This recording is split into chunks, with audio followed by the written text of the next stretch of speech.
સ્થાનિક સ્વરાજ ચૂંટણીને લઈને નાયબ મુખ્યમંત્રી હર્ષ સંઘવીએ યુવાઓ સાથે ખાસ સંવાદ કર્યો।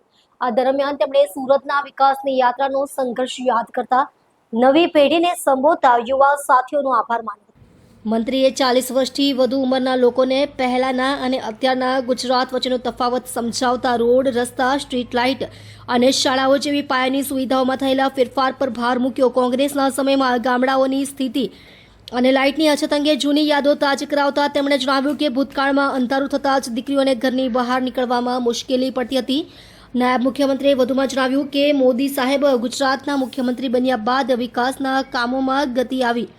ભાજપ અને નાગરિકોના સહયોગથી સુરતે દેશભરમાં નવી ઓળખ બનાવી છે। તેમણે યુવાઓને ચૂંટણી પ્રક્રિયામાં સક્રિય ભાગીદારી આપવા અનુરોધ કર્યો। યુવાન સાથીઓને હું સર્વપ્રથમ આપ સૌને અભિનંદન આપવા માંગુ છું, આપ સૌનો આભાર માનવા માંગુ છું।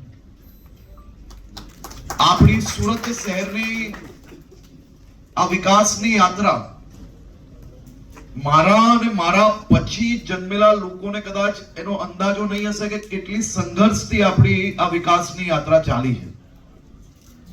આજ આપણું સુરત શહેર, એ સુરત શહેર જ્યારે ટીમ ભારતીય જનતા પાર્ટી અને સુરત શહેરના નાગરિકોએ સાથે મળીને ખભે ઉચકીને એક પછી એક સમસ્યાઓનો હલ કરવા માટે પોતાના એમ કહેવાય ને કે આટલા વર્ષોનો સંઘર્ષ ના કર્યો હોત તો આપણું જ આ સુરત શહેર, એ સુરત શહેર દેશભરમાં કયા નામે ઓળખાતું હતું એને તમને અંદાજો નહીં હશે।